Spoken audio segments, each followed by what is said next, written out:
Olá, estamos iniciando o programa Realidade, Direitos Humanos e Cidadania, seu espaço privilegiado de críticas e debates sobre grandes temas sociais. Hoje a gente conversa sobre o tema do assédio moral no trabalho, nas questões trabalhistas e direitos humanos em torno dessa dimensão ali. E para isso nós convidamos Yumara Vasconcelos, que é professora da Universidade Federal Rural de Pernambuco, também é doutora, né, e também pós-doutora em Direitos Humanos. Bem-vindo, professora Yumara. Eu gostaria de iniciar perguntando a você sobre justamente como se caracteriza hoje, né, a dimensão do assédio moral, né, e também para a gente falar da questão propriamente organizacional.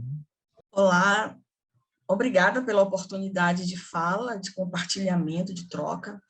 O assédio moral, eu costumo dizer que o assédio moral é uma conduta que não remete a um comportamento específico, né?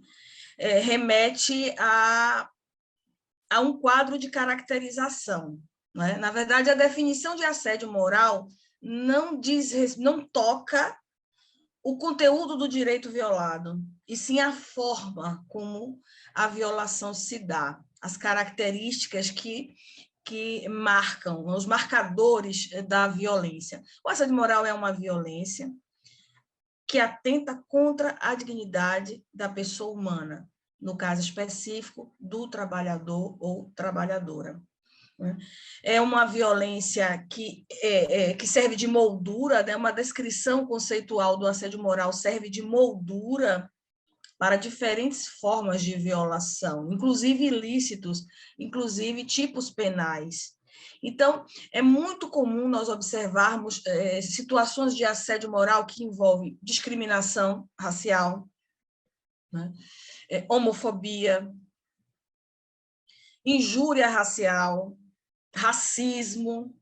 Então, dentro desse composto de violações, nós temos ilícitos, né, crimes, inclusive, temos também comportamentos que são significativamente violentos, né, irracionais, embora não se caracterize como um tipo penal.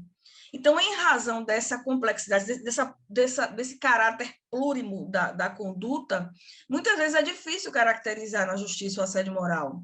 Muitas vezes é difícil para a vítima se perceber, se ver como vítima de uma situação de assédio moral.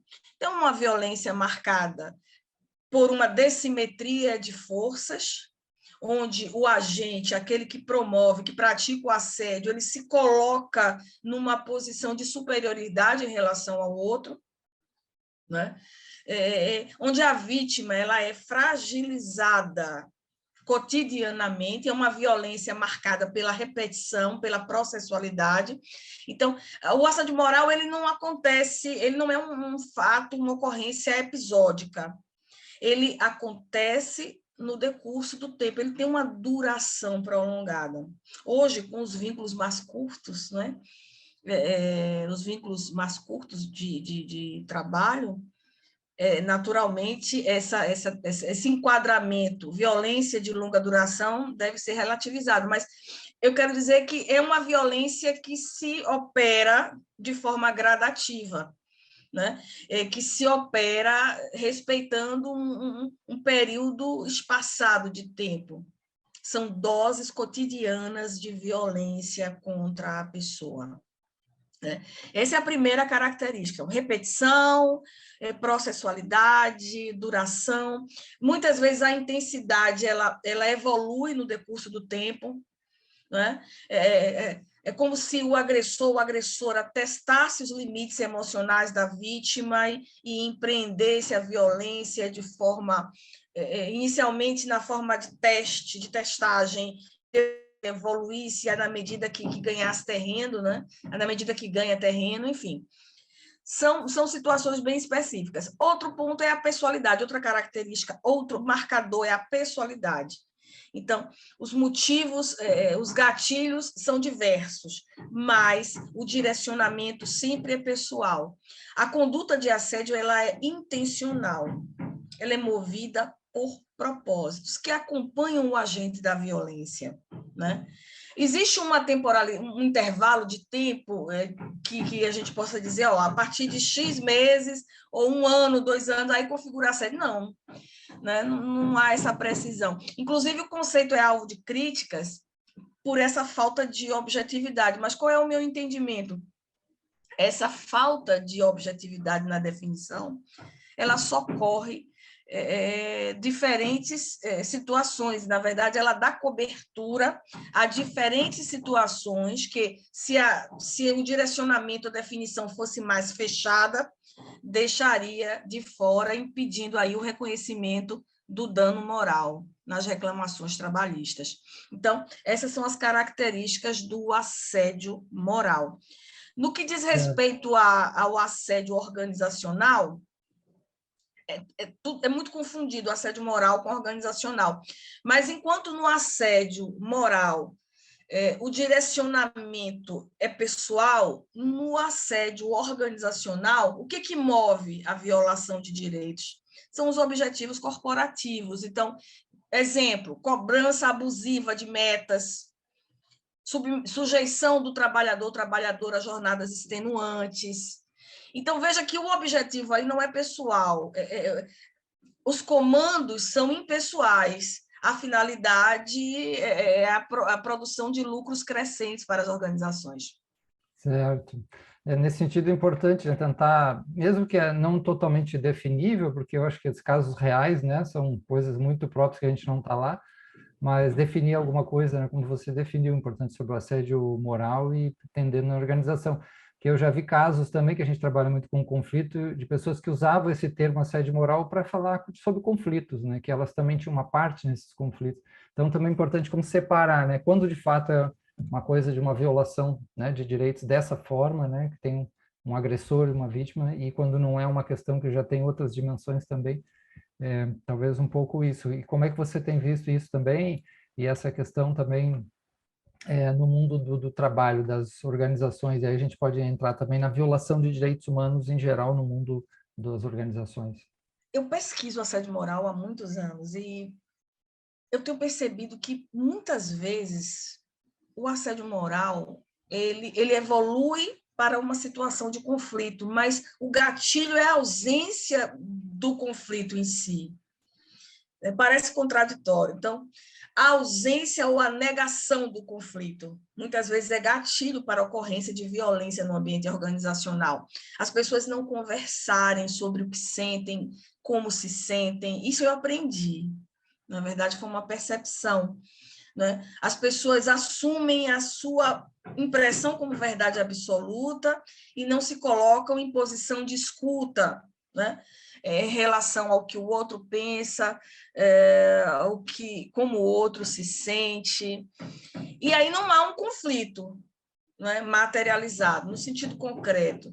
E essa ausência de conflito exatamente se encaminha para uma situação de conflito, todavia um conflito improdutivo, porque são dois os tipos de conflito.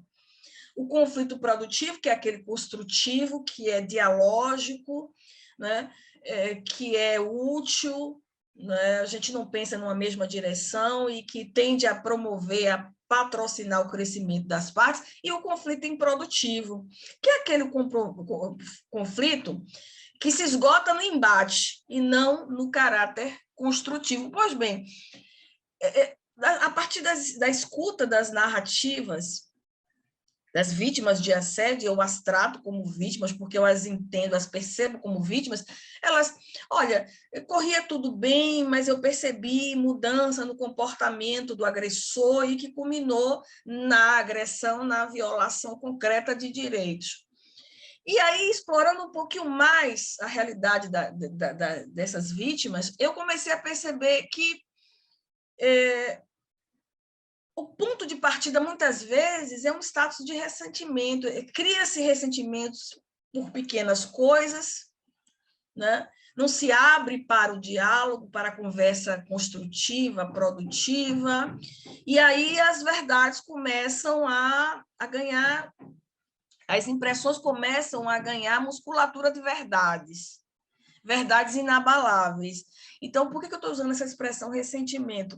Porque eu penso que é a mais adequada. Cria-se ressentimentos a partir daquelas impressões, porque a pessoa ressentida, ela se coloca como vítima, né? E eu entrevistei um agressor, foi uma entrevista muito interessante, ele na fala dele, ele se colocava como vítima, e ele tentou explicar como foi que aquele conflito surgiu, né? Que aquela, porque o assédio moral a gente não pode dizer que não é um conflito, né? Que redunda em violação de direitos, mas é um conflito mal gerido, mal administrado, né?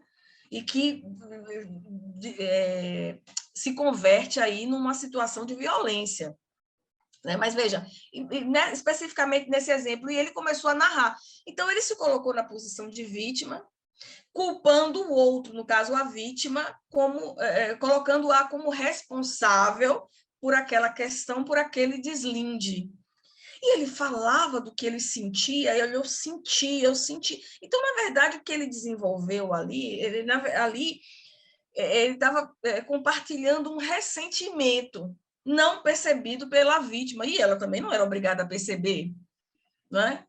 E a partir daí se deu o gatilho para diferentes formas de violência. A gente costuma dizer, e eu até acreditava nisso, que o assédio moral ele se esgotava na violência psicológica, mas não, pode também ter desdobramentos em violência física, né?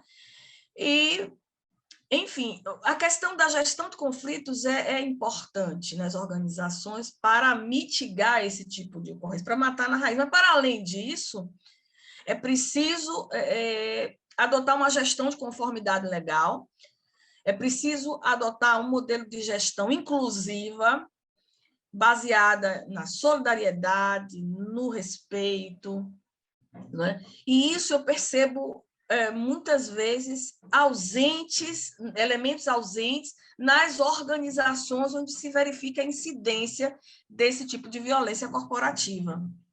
Certo. Esse é um tema importante, né? Vamos continuar essa conversa, vamos fazer um pequeno intervalo. Estamos conversando sobre assédio moral no trabalho e questões que envolvem essas violações de direitos humanos com Ilmara Vasconcelos, que é professora da Universidade Federal Rural de Pernambuco, também doutora e pós-doutora em direitos humanos. Voltamos já já.